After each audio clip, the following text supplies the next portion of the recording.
जय राधा माधव कुंज बिहारी।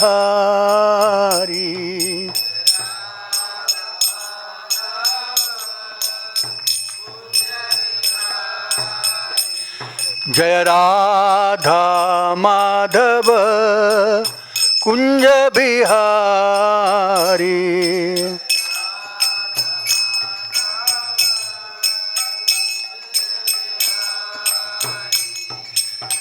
गोपी जन वल्लभ गिरिवरधारी।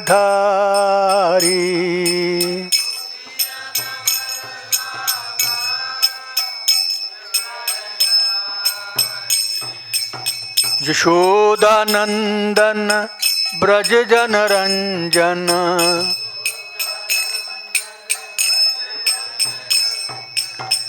यमुना तीर बनचारी।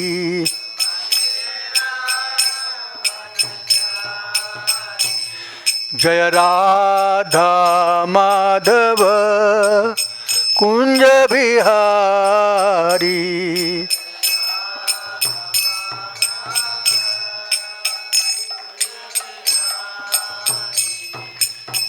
गोपी जन वल्लभ गिरिवरधारी।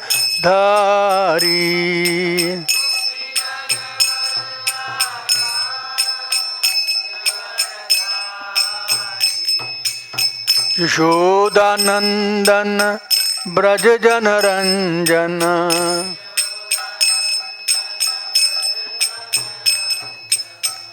यशोदानंदन ब्रज जन रंजन।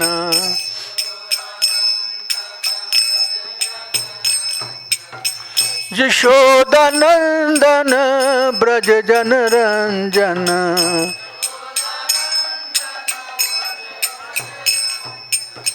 यशोदानंदन ब्रज जन रंजन।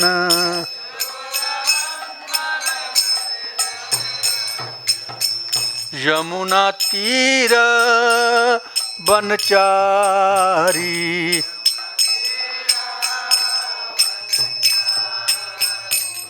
जय राधा माधव कुंज बिहारी।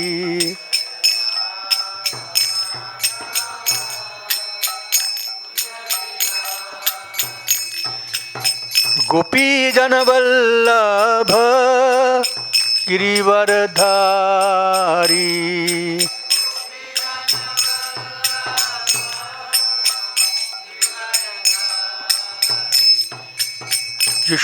यशोदानंदन ब्रज जन रंजन।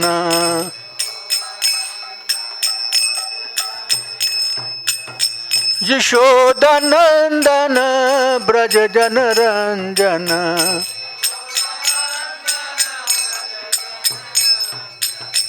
यमुना तीर बनचारी।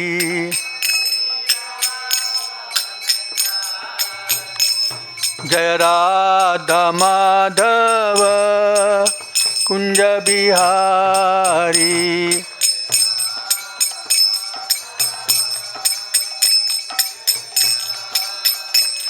जय राधा माधव कुंज बिहारी।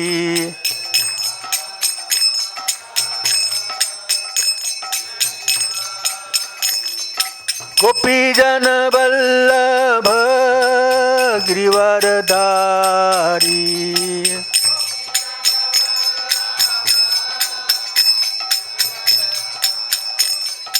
यशोदानंदन ब्रज जन रंजन।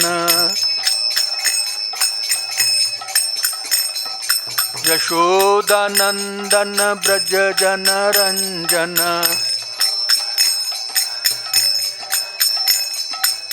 यमुना तीर बनचारी। यमुना तीर बनचारी।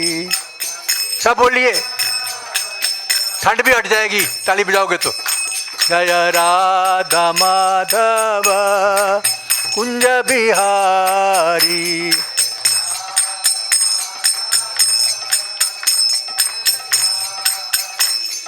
गोपी जन वल्लभ गिरिवरधारी।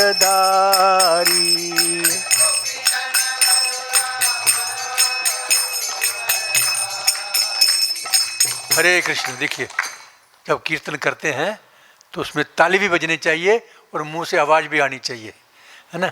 और इससे दो काम हो जाएंगे, है ना। भगवान तो सुनेंगे हमारी बात, और दूसरा जो सर्दी लग रही है वो भी हट जाएगी, है ना। ताली बजाएंगे जोर से तो सर्दी हटेगी। हाँ।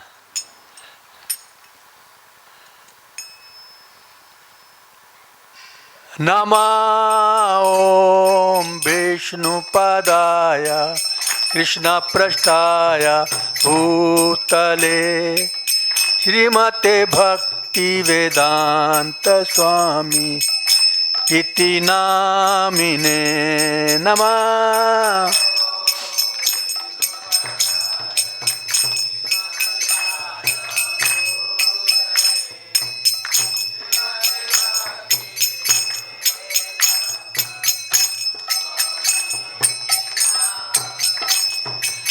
नमस्ते सरस्वती देवे गौरवाणी प्रचारिणे निर्विशेष शून्यवादी पाश्चात्य देशतारिणे। नमस्ते सरस्वती देवे गौरवाणी प्रचारिणे निर्विशेष शून्यवादी पाश्चात्य। जय श्री कृष्ण चैतन्य प्रभु नित्यानंद श्री अद्वैत गदाधर श्रीवासादि गौर भक्तवृंद। जय बोलो बोलो बोलो।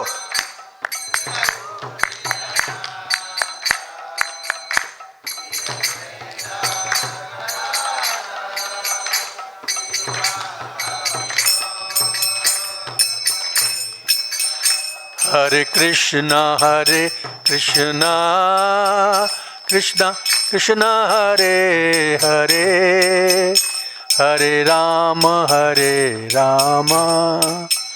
राम राम हरे हरे हरे कृष्ण।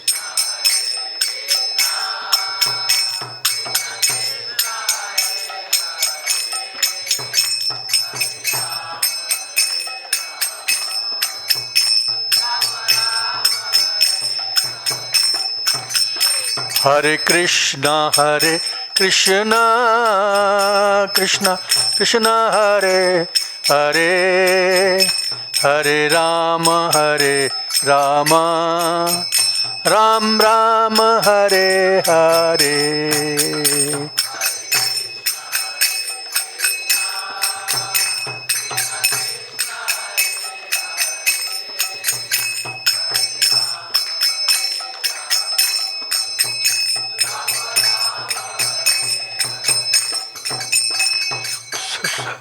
सोना नहीं है, सोना नहीं है, आंखें बंद करके हैं, जागना है। सो रहे हैं, सोना नहीं, जागना है ना। मेरे ख्याल में सबसे ज़्यादा उम्र का मैं बड़ा हूँ यहाँ पर, हैं। अब मुकाबला करते हैं कौन तेज बोलता है। आप सारे इकट्ठे, मैं अकेला बीमार भी हूँ, और मैं 82 साल का हूँ, 82 में लगा हुआ मुझे, 82। तो आपसे ज़्यादा आवाज़ मेरी है। हाँ, माइक छोड़ देता हूँ नीचे। हरे कृष्णा कृष्णा कृष्णा हरे हरे हरे राम राम राम हरे हरे। बोलो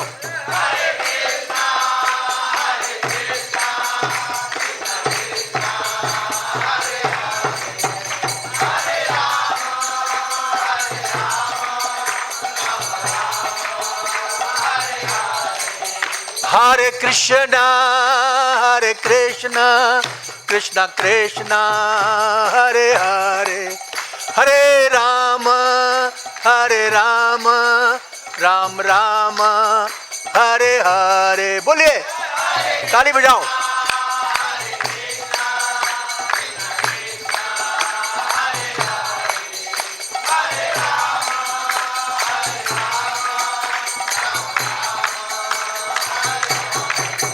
हरे कृष्णा कृष्णा कृष्णा हरे हरे, हरे राम राम राम हरे हरे। बोलो बोलो।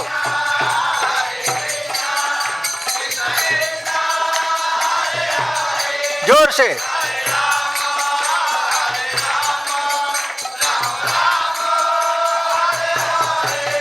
हरे कृष्णा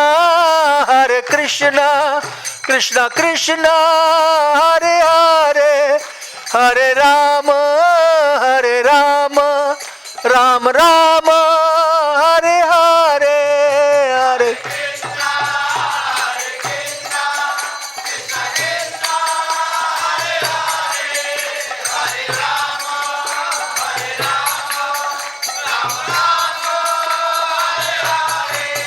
हरे कृष्णा कृष्णा कृष्णा हरे हरे, हरे राम राम राम हरे हरे।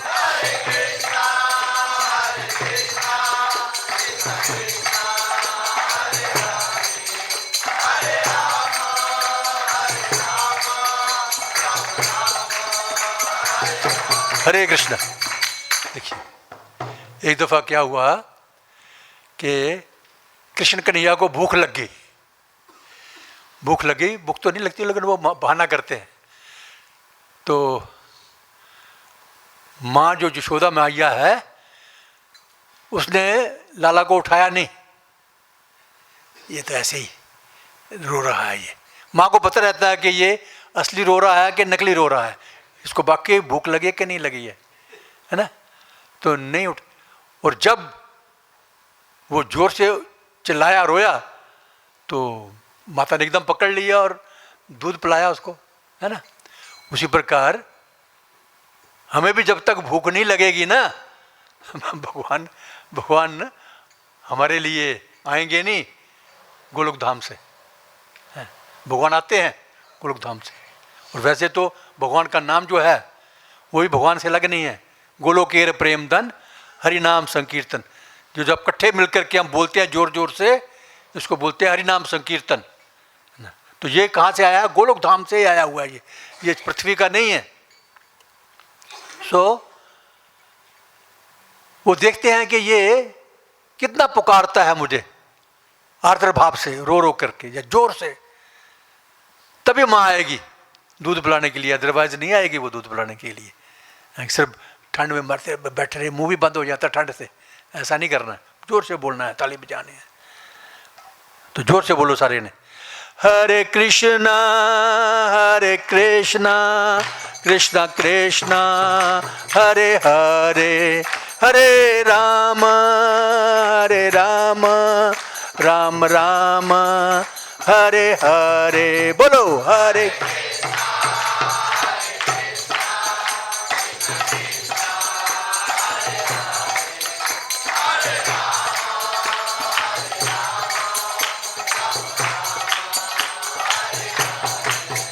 हरे कृष्णा कृष्णा कृष्णा हरे हरे, हरे राम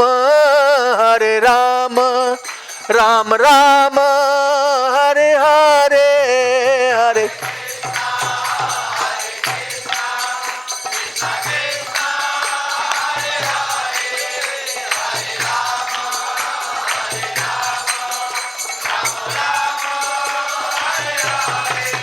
हरे कृष्णा कृष्णा कृष्णा हरे हरे, हरे राम राम राम हरे हरे।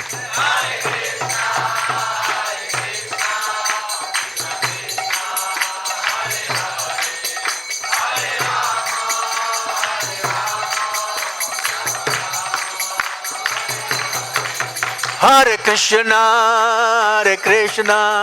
कृष्ण कृष्ण हरे हरे, हरे राम राम राम हरे हरे। बोलिए हरे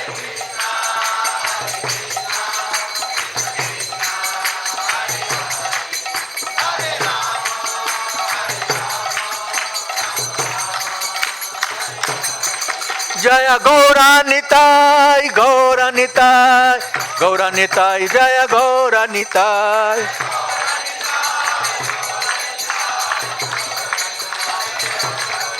जय गौरानिताय गौरानिताय गौरानिताय जय गौरानिताय।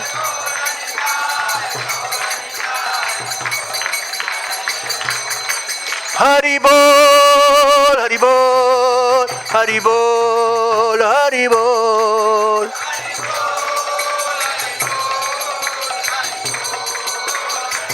जय जय प्रभुपाद प्रभुपाद प्रभुपाद प्रभुपाद।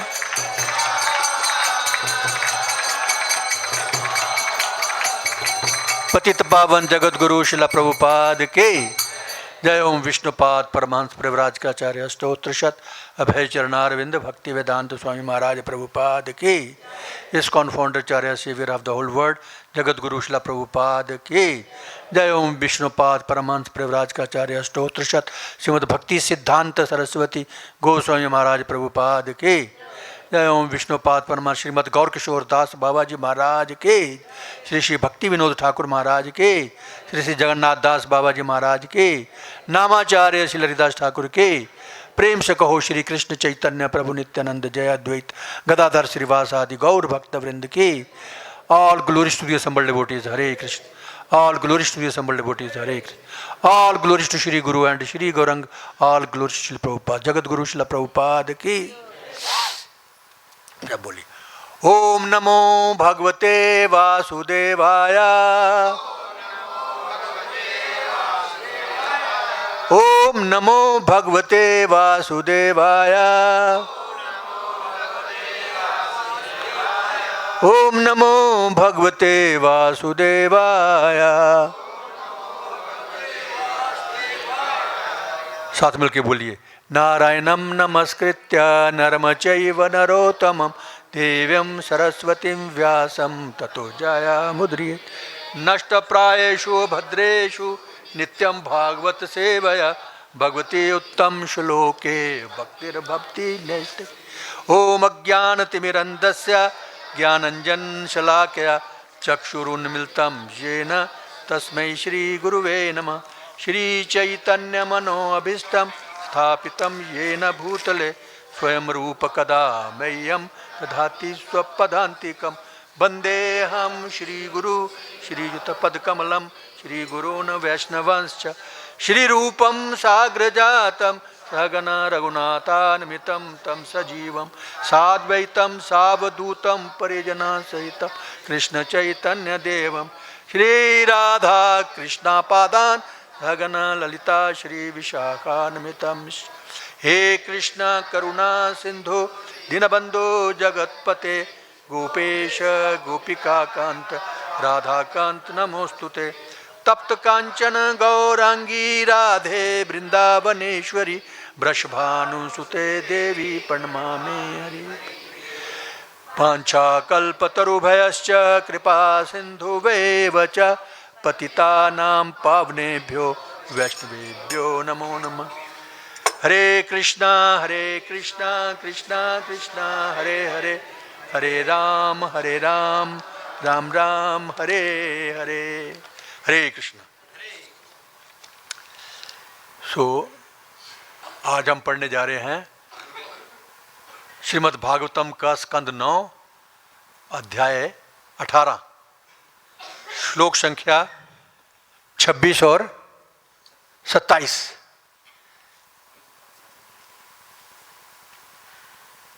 इस अध्याय में सारी राजा जजाति की कथा है, उसका जीवनी लिखी हुई है, जहाँ उसका कहानी तो होती है ना नकली, कहानी नकली होती है, वो बनाई हुई, लेकिन ये कहानी नहीं है, ये कथा है। राजा जजाति के बारे में बताया गया है इसके बारे में। और पीछे भी हम पढ़ते आ रहे हैं वंशावली, बड़े बड़े राजाओं की वंशावली। तो इस वंश में भी बड़े बड़े राजा हुए हैं, तभी तो इनका नाम भागवतम में है। ऐसे थोड़ा बोला हुआ है नारायणम नमस्कृत्य नरम चैव नरोत्तम देवीं सरस्वती व्यासम ततो जयमुद्रित नष्ट प्रायेषु भद्रेषु नित्यम भागवत सेवया भगवती उत्तम श्लोके भक्तिर्भक्ति नष्ट की, ये ऐसे थोड़ा बोल दिया हुआ है। अगर खाली कहानियाँ पढ़ के ही नष्ट प्रायेषु भद्रेषु, तो ऐसा तो नहीं होता है ना। तो इसका मतलब है ये खास लोगों के जीवन के बारे में बताया गया है, जिनका लिंक भगवान के साथ है, तो इसलिए इनके पढ़ने से हमें लाभ होता है। इस अध्याय में ज़्यादा फिलॉसफी तो ज़्यादा नहीं बता पाऊंगा मैं, बाकी जो कहानी है वो हम सुनेंगे। तो पहले मैं 26वां श्लोक पढ़ता हूँ, आप खाली उसको सुनिए, फिर 27वां हम मिलकर के पढ़ सकते हैं। वर्ष पर्वा अज्ञाय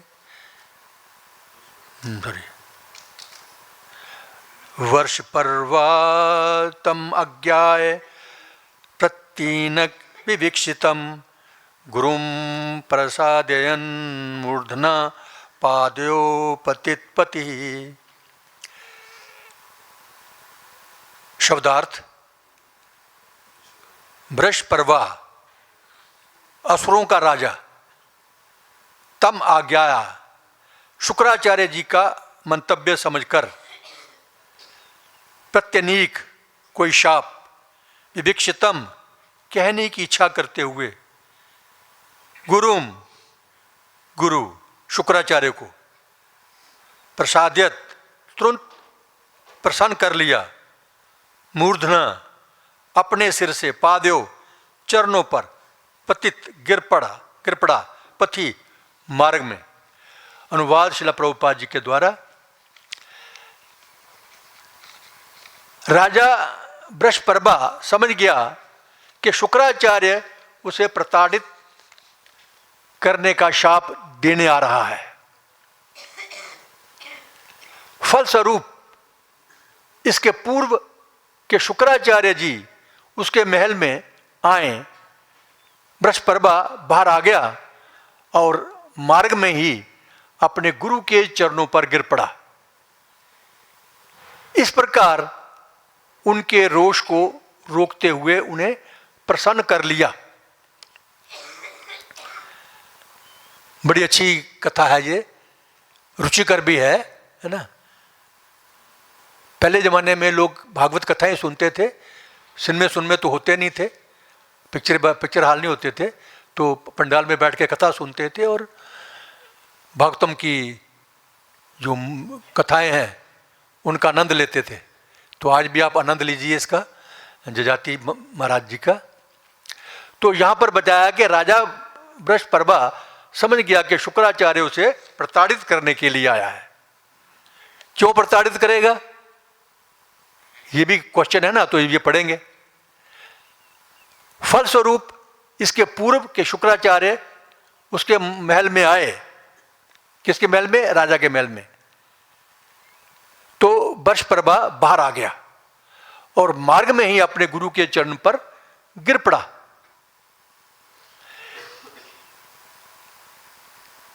किसी को प्रसन्न करना हो तो, पहले नाराज किया हो तो घर से बाहर निकल करके गली में ही उसके चरणों को पकड़ लो, तो वो अवश्य माफ़ कर देगा। कोई जितना मर्जी हमने पाप किया हो, अपराध किया हो, तो जो जेन्युइन साधु है, जेन्युइन का कोई भी माफ़ कर देगा आपको। तो यही बात सोच करके वर्षपर्वा ने सोचा कि मैं जाकर के गली में जाकर के अपने गुरुजी शुक्राचार्य को प्रणाम कर दूंगा और उनको प्रसन्न कर दूंगा। इस प्रकार उनके रोष को रोकते हुए उन्हें प्रसन्न कर लिया। तो हुआ क्या था, राजा नहुष, राजपूत जो है कुछ तो हुए क्षत्रिय सूर्यवंश के, कुछ चंद्रवंश के। तो ये राजा नहुष जो है चंद्रवंश के एक राजा थे। वे पुरुरवा के सबसे बड़े बेटे आयुष, पुरुरवा का नाम पहले आपने पढ़ा है ना पिछले अध्याय में,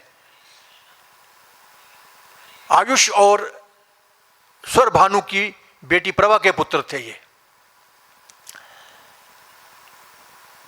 नहुष ने स्वर्ग पर राज किया था, इतना ताकतवर था ये कि स्वर्ग में भी इसका राज्य था। इस मतलब मामूली आदमी नहीं है वो। बाद में इसको अजगर भी बनना पड़ा था। नहुष ने स्वर्ग पर राज किया था। राजा नहुष के 6 पुत्र थे, क्योंकि जजाति के पिता नहुष ने इंद्र की पत्नी रांची को छेड़ा था। ये चाहे वो राक्षस हो, दानव हो, चाहे वो देवता हो, ये कमियां तो सब में है। मनुष्यों में तो है ही है, हम लोगों में तो है ही है, देवी देवताओं में भी ये कमियां आपको मिलेंगी। पक्का चरित्र सबका भी कुछ कुछ का ठीक रहता है। जो शुद्ध भक्त हैं, वैष्णव हैं, वो ठीक रहते हैं। बाकी अदरवाइज चाहे जितनी मर्जी बड़ी पोस्ट हो देवता की चाहे राक्षस की, तो कमियां रहती हैं। स्वर्ग राज तो कर लिया इसने, लेकिन जो सच्ची थी, इंद्र की पत्नी सच्ची, उसको छेड़खानी की उसके साथ। इसलिए सच्ची ने क्या किया, ब्राह्मणों और ऋषियों को, खास करके अगस्त ऋषि को इसकी शिकायत की, क्योंकि जो राक्षस है वो भी ताकतवर है, उसको क्या कोई कह सकता आम आदमी, और देवता भी। लेकिन ब्राह्मणों की बात और ऋषियों की बात अवश्य मानते थे पहले जमाने में, देवता लोग भी और राक्षस लोग भी। और हमारे जो भारतवर्ष में है, कम से कम जो पुराने लोग हैं, इनका बहादुर ब्राह्मणों का, ऋषियों का आदर किया करते थे। आजकल तो खत्म हो गया, लेकिन पहले करते थे। कुछ फैसला दे दिया तो उसको बात को मानते थे वो, ब्राह्मणों की बात को। तो सची ने शिकायत की, जिससे क्या हुआ कि उन्होंने नहुष को शाप दे दिया, जिस कारण से वह स्वर्ग से गिरकर, अभी स्वर्ग में रहने का काबिल नहीं है, जाओ नीचे और जाके अजगर बन जाओ। फलतः जजाति राजा बना, क्योंकि पिता तो अभी अजगर बन गया, उसकी जगह पर जजाति जो है पूरे भारतवर्ष का हो। अभी वो स्वर्ग का राजा नहीं बना, वो जजाति जो है पूरी पृथ्वी के ऊपर राज्य उसका था। उसने शुक्राचार्य की बेटी देवयानी से भी शादी की थी, और वर्षपर्वा की पुत्री शर्मिष्ठा से भी उसका विवाह हुआ। तो 2 ब्याह किए थे उसने, और भी किया। राज लोग बहुत विवाह करते थे। प्रभुपाद जी कहते हैं कि पहले जमाने में अभी भी क्या, जो लड़कियां हैं उनकी तादाद ज़्यादा होती है, लड़कों की तादाद कम होती है।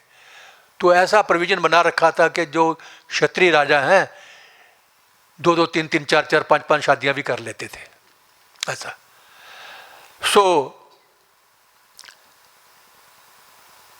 जजाति का विवाह, जब सारा राज्य जो है वो पूरे पृथ्वी के ऊपर आ गया, और उनकी शादियां, एक तो देवयानी से शादी कर ली और शर्मिष्ठा से शादी कर ली। अभी क्वेश्चन पैदा होता है कि वो तो क्षत्रिय है और ब्राह्मण की लड़की से शादी कैसे कर सकता है वो। तो ऐसा कभी कभी देखने में मिलता है, होता नहीं है जी, ऐसा कभी कभी देखने में मिलता है। तो इस केस में भी मिला। क्या हुआ कि एक दफा जो राजा वर्षपर्वा था, उसकी पुत्री का नाम शर्मिष्ठा, और शुक्राचार्य की पुत्री जो थी देवयानी वो भी उसकी सहेली थी, दोनों आपस में सहेलियां थी।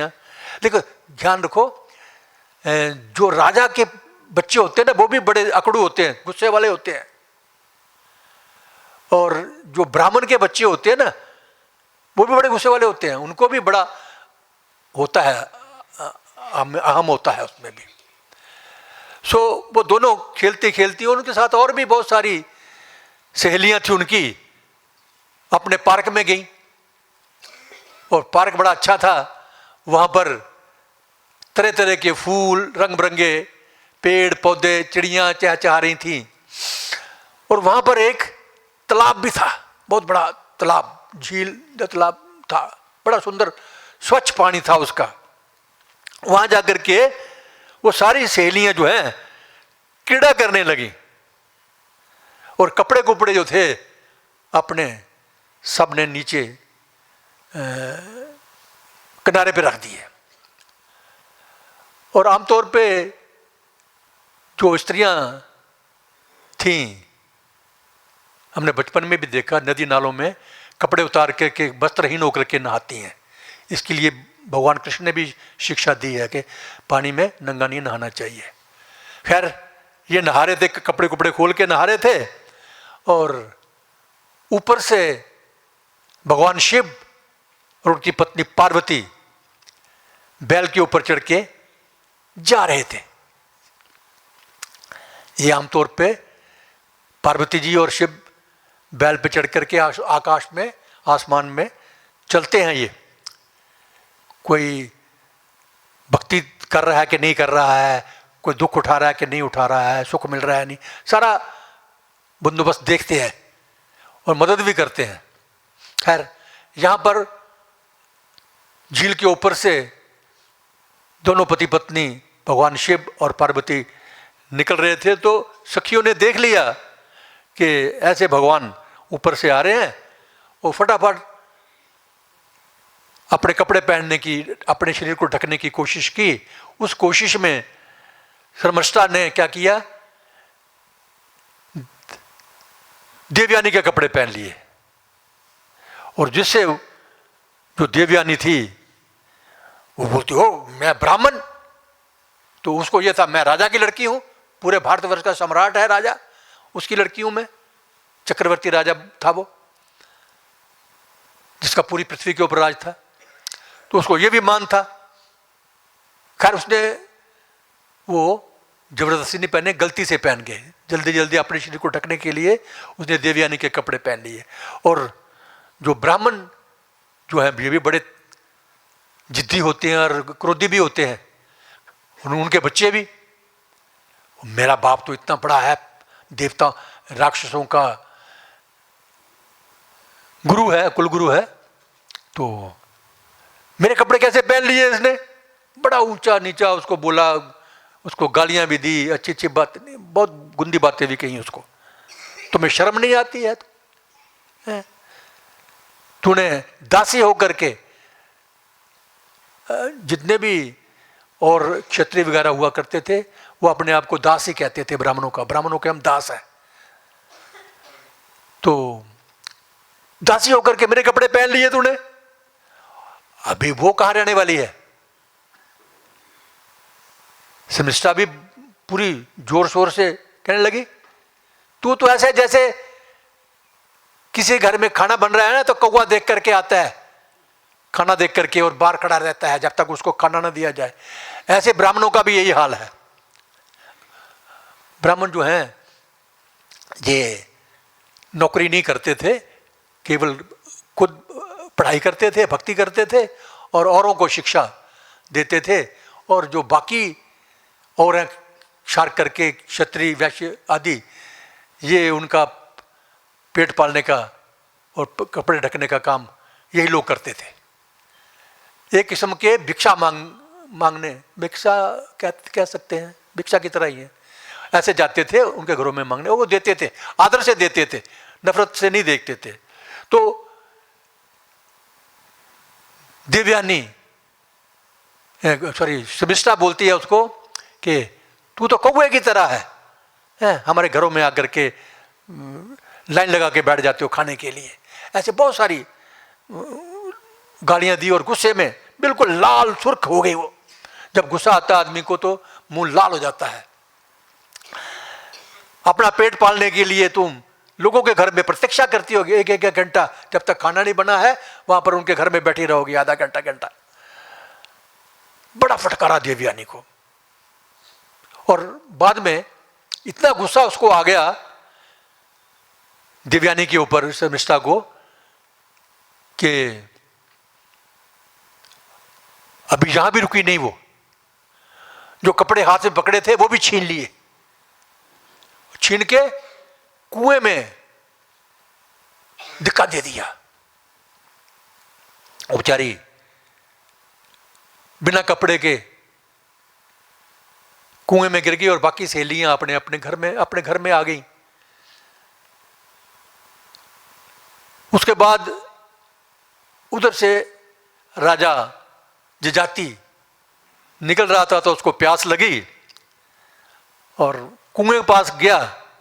कुएं के पास जाकर के देखा योगवश वहां उसको आवाज आ रही है जिसके अंदर देखिए। जब उसने झांका कुएं के अंदर राजा ने, जजाति ने, तो वहां पर एक लड़की नजर आई।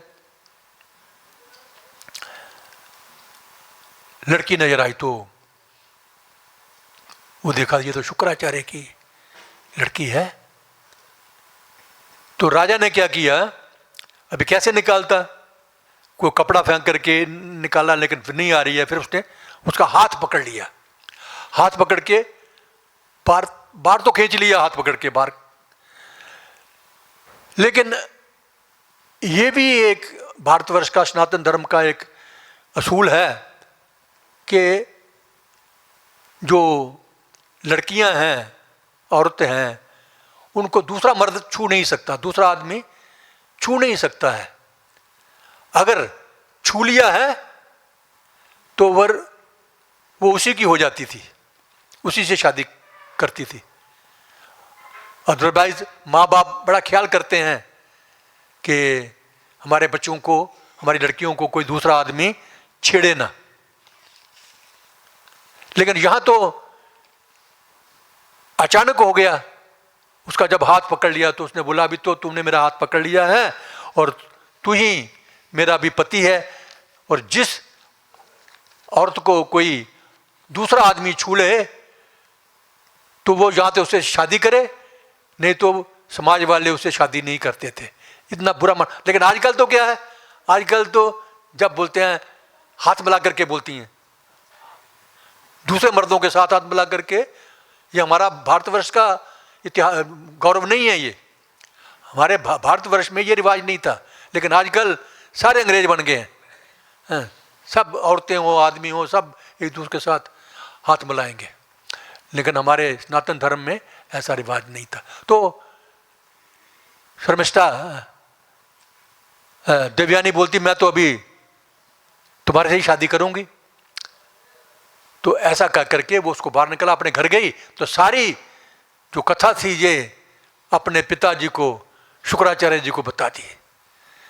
तो शुक्राचार्य जी जजाति के पिता के घर में जाते हैं ये करने के लिए, उनकी आपस में मेल मिलाप करने के लिए। लेकिन उन्होंने समझा कि ये गुस्से में आए हैं। लेकिन बाद में जब पता चला कि ये तो शादी के लिए है सारा, हालांकि ब्राह्मण की और क्षत्रिय की शादी होती नहीं है, लेकिन वहाँ पर एक ये है इतिहास के, वहाँ पर शादी हुई है उनकी। और इसके साथ और पढ़ता हूँ। जब शुक्राचार्य ने देवयानी के साथ घटी घटना सुनी, अभी बेटी तो गई बाप के पास, तो वह मन ही मन में बड़ी खिन्न हुए। देखो मेरी ब्राह्मण की लड़की है और जाकर के अभी कहाँ जाएगी, ये हमारे से छोटे खानदान में जाएगी। पुरोहिती वृत्ति को धिक्कारते हुए, धिक्कार है पुरोहित करने का, हमें पुरोहित अभी भी ऐसा है कि बहुत सारे पुरोहित जो हैं अभी काम छोड़ दिया पुरोहितों ने, अभी नौकरियां करने शुरू कर दी, शूद्र बन गए। तो इससे अच्छा है कि खेत में जाकर के अन्न बीनता रहूं मैं।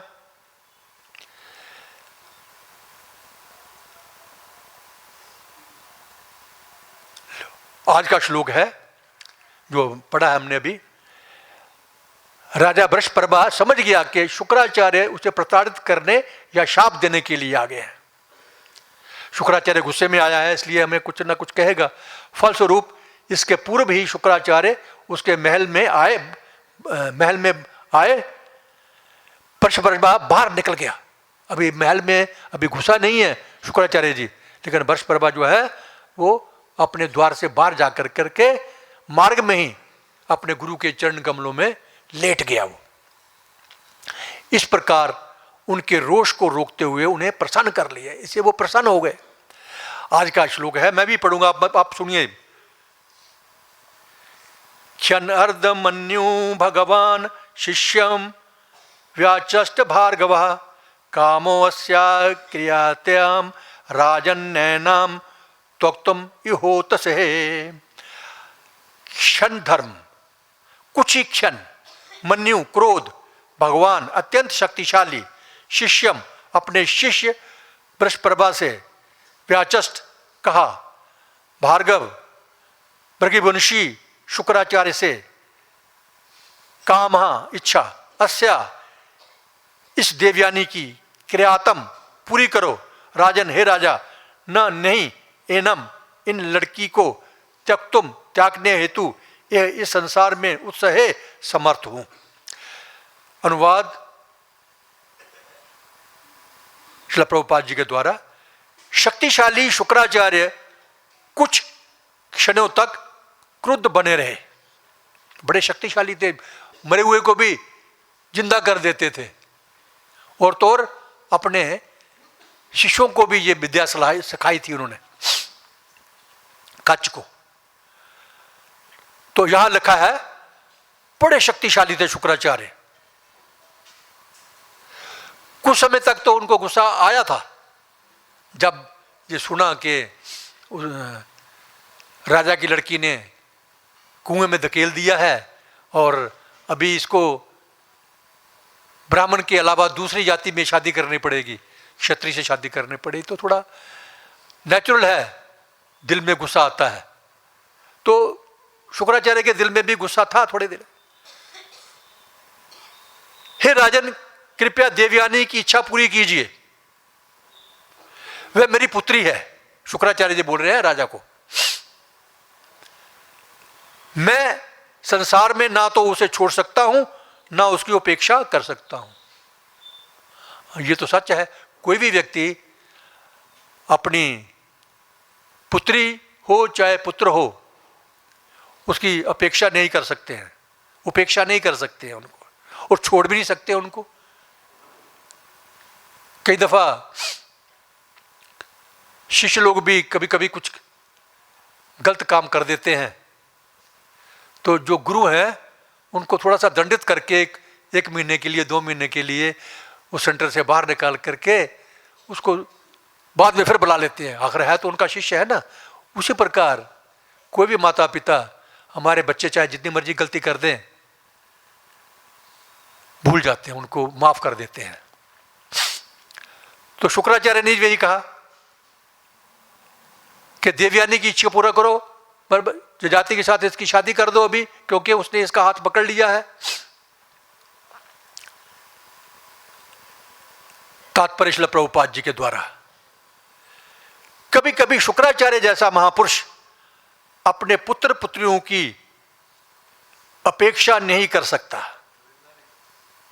क्योंकि पुत्र पुत्रियां सहज रूप से पिता पर आश्रित रहते हैं और पिता का उन पर स्नेह होता है। ये तो नेचुरल है, भी स्वाभाविक है। कोई भी माता पिता जो हैं अपने बच्चों से प्रेम तो करते हैं, स्नेह तो रहता ही है। कभी कभी गलती भी कर देते हैं तो गुस्से में आकर के कभी थप्पड़ थप्पड़ तो मार देते हैं, लेकिन उनको त्याग नहीं सकते। गुरु भी अपने शिष्यों को त्यागता नहीं है, भले ही कभी कभी थोड़ी सजा मिल जाती है, लेकिन त्यागते नहीं है। बहुत सारे उदाहरण देखे कि एक ब्रह्मचारी थे, बहुत पुराने, बहुत ब्रह्मचारी सन्यास ले लिया था प्रभुपाद जी के ज़माने में। मुझे याद आ रही है, यहाँ वृंदावन की ही बात है, मंदिर बन रहा था हमारा उस दिनों। तो दो भक्तों का आपस में झगड़ा हो गया।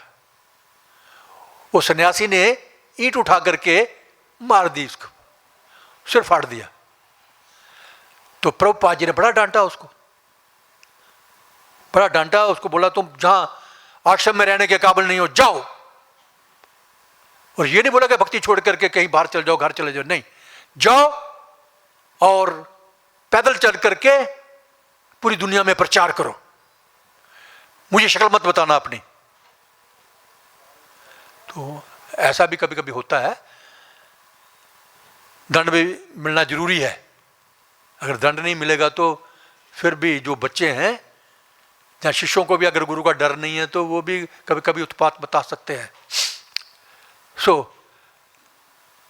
जहां प्रभुपाद जी कहते हैं कभी कभी शुक्राचार्य जी जैसा महापुरुष अपने पुत्र पुत्रियों की उपेक्षा नहीं कर सकता, क्योंकि पुत्र पुत्रियां सहज रूप से पिता पर आश्रित है। कहां जाएं बेचारे वो, और शिष्य भी कहां जाएं, वो तो गुरु पे आश्रय है। जिस प्रकार बच्चे जो हैं माता पिता के ऊपर आश्रित हैं, शिष्य जो हैं वो भी अपने गुरु पर आश्रित हैं, और कहां टिकाना है उसको। तो इसलिए पिता को भी गुरु को भी सोचना पड़ता है। यद्यपि शुक्राचार्य जानते थे कि देवयानी तथा शर्मिष्ठा का झगड़ा बचकाने, ऐसे मामूली बात है, बच्चों का झगड़ा तो होता रहता है। वैसे भी बचपन में भी हम देखते थे, हमारी माँ तो नहीं लड़ी, लेकिन बहुत सारी माएँ जो होती हैं दूसरे बच्चों को डांटेंगी, चाहे गलती हो अपने बच्चे की हो, लेकिन डांटेगी दूसरे बच्चे की। स्त्रियां करती हैं ज़्यादातर ऐसे।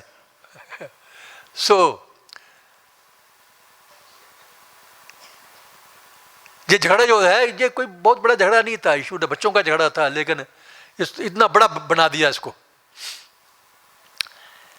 लेकिन देवयानी के पिता के रूप में उन्हें अपनी पुत्री का पक्ष लेना पड़ रहा था। हाँ, थोड़ा सा शर्मिष्ठा में बहुत ज्यादा गलत किया, उसको धक्का देकर कुएं के अंदर धकेल दिया, जिससे वो मर भी सकती थी। वो तो भाग्यवान रही कि वो बच गई, केवल शादी करनी पड़ी दूसरे आदमी के साथ, लेकिन जान तो बच गई उसकी। यद्यपि वे ऐसा करना नहीं चाहते थे, कौन, शुक्राचार्य जी, किंतु वे स्नेह वश विवश थे। उन्होंने ये स्पष्ट रूप से स्पष्ट स्वीकार किया कि उन्हें राजा की कृपा की जांचना नहीं करनी चाहिए। राजा से क्यों मांगू मैं? जो पहले के ब्राह्मण लोग होते थे ना, राजा अपने आप कुछ दे दिया, नहीं तो मांगते नहीं थे। वो अपना जो भी उन्होंने पूजा पाठ करना है उनके घर में जाके कराते थे, लेकिन मांगते नहीं थे। लेकिन जो पहले के लोग थे, जो जानते थे कि ब्राह्मण का आसरा तो हम ही खाने को देंगे, तो वो अपने आप बिना मांगे ही मिल जाता था उनको। लेकिन याचना नहीं करनी चाहिए, शुक्राचार्य ने ऐसा कहा। किंतु पुत्री स्नेह के कारण वे ऐसा करने से अपने आप को बचा नहीं पाए। यहां पर तो जो आज के 2 श्लोक पढ़ने थे पढ़ेंगे, मैं आगे भी पढ़ता हूं जितने तक पढ़े जाएंगे 5-10 मिनट तक।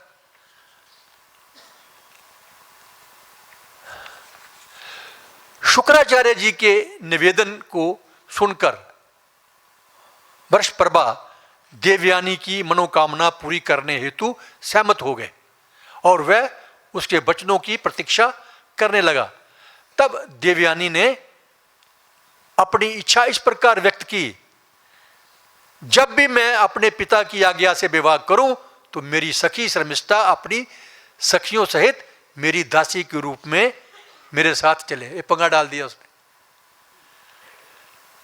क्या पंगा डाल दिया कि ठीक है, मैं ब्राह्मण लड़की हूं, अभी क्षत्रिय राजा के साथ शादी तो करूंगी, लेकिन साथ में मेरी एक भी शर्त है कि जो मेरी सहेलियां हैं ना, खास करके शर्मिष्ठा, वो भी शादी में मेरे साथ जाएगी। पहले राजा लोग जो थे, जब उनकी शादियां होती थी तो उनकी अपनी रानियां तो आती थी, साथ में जो राजकुमारी की सहेलियां होती थी या दासियां भी होती थी, वो भी राजा के पास जाती थी। जो सहेलियों की शादी भी उनके साथ ही, राजा के साथ ही होती थी, और दासियों की भी होती थी। लेकिन दासियों का जो बच्चे हैं उनको हक नहीं मिलता था पूरा, राजकुमार नहीं बन सकते थे वो। राजकुमार तो जो पत्नी है उसी के बच्चे बनेंगे या सहेलियों के बच्चे बनेंगे, लेकिन मुख्य राजकुमार तो असली जो राजकुमारी है उसका ही बेटा बनता था। तो यहां पर क्या कहा देवयानी ने, मेरी इच्छा यह है कि जब भी मैं अपने पिता की आज्ञा से विवाह करूं तो मेरी सखी शर्मिष्ठा अपनी सखियों से मेरी दासी के रूप में मेरे साथ साथ चले। उसको पत्नी का दर्जा भी नहीं दिया, हालांकि सहेलियों को पत्नी का दर्जा भी मिलता था, लेकिन यहां पर सिर्फ नाम की पत्नी, वो उसके साथ बिस्तर में सो नहीं सकता है, ऐसा उसने नियम बना दिया था। वृषप्रभा ने बुद्धिमानी के साथ सोचा कि शुक्राचार्य जी की अप्रसन्नता से संकट आ सकता है, अगर इसको अप्रसन्न कर दिया तो ये तो बहुत ताकतवर है, कुछ भी मुझे श्राप दे देगा, भस्म कर देगा, तो इसमें अच्छा है कि इनकी बात मान भी लूं मैं। और उनकी प्रसन्नता से भौतिक लाभ, और जब उनकी प्रसन्नता हो जाएगी तो मुझे भौतिक लाभ भी हो जाएगा। अतएव उसने शुक्राचार्य का आदेश शिरोधार्य किया और दास के समान उनकी सेवा की। उसने अपनी पुत्री शर्मिष्ठा को देवयानी को सौंप दिया। शर्मिष्ठा जो थी उसको भी देवयानी पे संभाल तू, और इसको भी अपने साथ ही ले जा, और ये भी दासी की तरह ही सेवा करेगी, शर्मिष्ठा भी देवयानी जैसे करेगी वो भी करेगी। तात्पर्य प्रभुपाद जी के द्वारा प्रारंभ में हम शर्मिष्ठा तथा देवयानी के विषय में देख चुके हैं, पहले पढ़ चुके हैं हम लोग। उसकी बहुत सारी सखियां थी, अब वे सखियां देवयानी की दासी बन गई। जितनी सखियां थी शर्मिष्ठा की, वो सारी देवयानी की दासी बन गई। शर्मिष्ठा भी खुद भी उसकी दासी बन गई।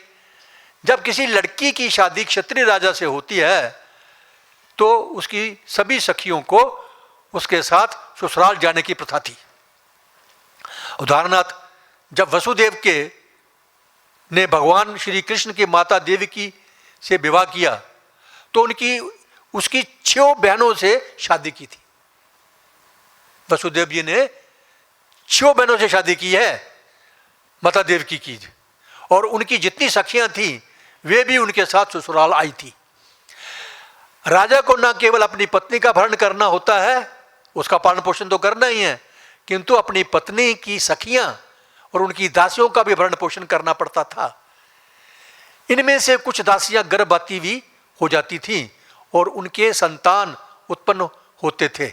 ऐसे बालकों को दासी पुत्र, जो खाली दासियां रानियां नहीं बनी हैं, तो उनके पुत्रों को दासी पुत्र कहा जाता था, और राजा उनका भरण पोषण करता था। भरण पोषण बिल्कुल राजकुमार की तरह होता था, लेकिन हक नहीं मिलते थे। राजा नहीं बन सकता, वो राजकुमार भी नहीं बन सकता है। स्त्रियों की जनसंख्या पुरुषों से सदैव अधिक रही है। प्रभुपाद जी जहां कह रहे, और ठीक भी है, स्त्रियां ज्यादा हैं, पुरुष कम हैं।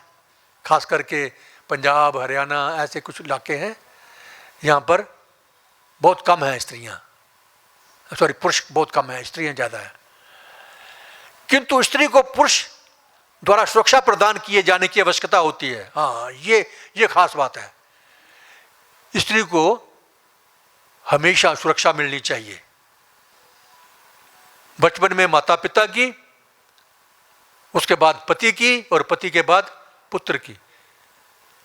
लेकिन आजकल नया जमाना है, आजाद हैं हम,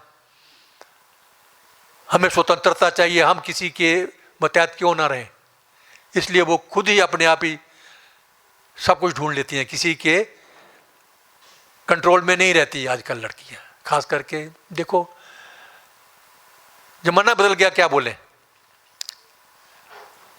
छोड़िए।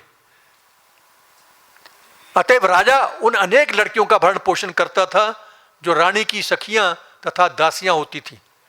भगवान श्री कृष्ण को गृहस्थ इतिहास में 16,108 पत्नियों से विवाहित पाते हैं। ये दासियां नहीं थी, वो तो सारी रानियां थी, सबसे शादी की थी ना उन्होंने। ये दासियां नहीं थी अपितु रानियां थी, और सबके अलग अलग महल थे, 16,108 महल भी थे उनके। प्रत्येक के भरण पोषण हेतु उतने ही रूपों में अपना विस्तार किया था। भगवान ने उनका रूप भी उतना ही किया जितने के रानियां हैं, जितने महल हैं। यह सामान्य लोगों के लिए संभव नहीं है। अतएव भले ही राजाओं को अनेक दासियों तथा पत्नियों का पालन करना पड़ता रहा हो, लेकिन उन सब के पृथक पृथक निवास नहीं होते थे, रहते सारे इकट्ठे ही थे एक ही कंपाउंड के अंदर।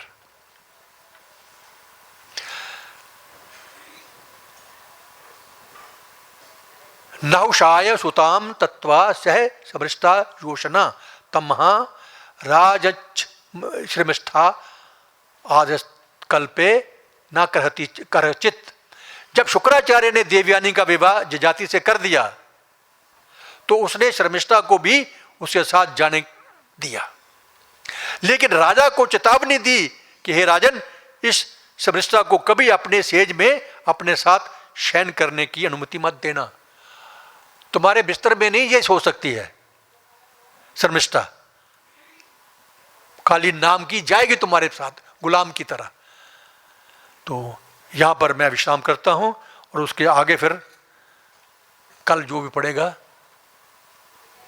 तब सुनेंगे। तो कथा सुनने का आनंद आया कि नहीं आया? हाँ, कथा रुचि आई ना, तो कथा है तो कथा, जैसे लोग कहानियां सुनते हैं या ड्रामे देखते हैं, तो वैसी इसी प्रकार ये एक असली कथा है, नकली कथा नहीं है। हाँ, हो गया है, सो गया। हाँ, तो आनंद आया तो सो गया ना फिर, है ना। तो फिर ठीक है, उसको पता नहीं चला ना। मैं कई बार कहता हूं, जो सोबत है वो खोब, ये भगवान के भक्तों की कथाएं चल रही हैं और मामूली नहीं है। जो सोबत है वो खोबत है, जो जागत है वो भागवत है। उठ नींद से अखियां खोल जरा और अपने प्रभु में ध्यान लगा है। हम भगवान से प्रेम करना चाहते हैं तो प्रेम कहां करते हैं? ये प्रेम करने की रीत नहीं, वो जागत है, तुम सोबत हो। कृष्ण से हम प्रेम करते हैं और वो तो बेचारे जाग रहे हैं और हम सो रहे हैं। तो ये प्यार थोड़ा कोई भगवान से, ये केवल दिखावा है। भगवान से प्यार नहीं तो प्यार होना चाहिए हमें भगवान से। और प्यार कैसे होगा भगवान से? जितना हम जोर जोर से कीर्तन करेंगे, नाच करके, करताल बजा करके, उतना भगवान जल्दी प्रसन्न होंगे। ऐसा ये नियम है भगवान का ये। और क्योंकि शुरू में बताया कि जो नाम है भगवान का हरि नाम, ये भगवत धाम से आया, गोलोक धाम से आया, गोलोक के प्रेम धन हरि नाम। तो जितना हो सके जोर जोर से बोलना चाहिए हरि नाम कीर्तन। हरे कृष्णा कृष्णा कृष्णा हरे हरे, हरे राम एक तरफ तो हम प्रसन्न करना चाहते हैं भगवान को और बोलते हैं मुंह में नहीं बोलना है, जोर से बोलना है। मुंह में बोलना है तो जप करना है। धन्यवाद।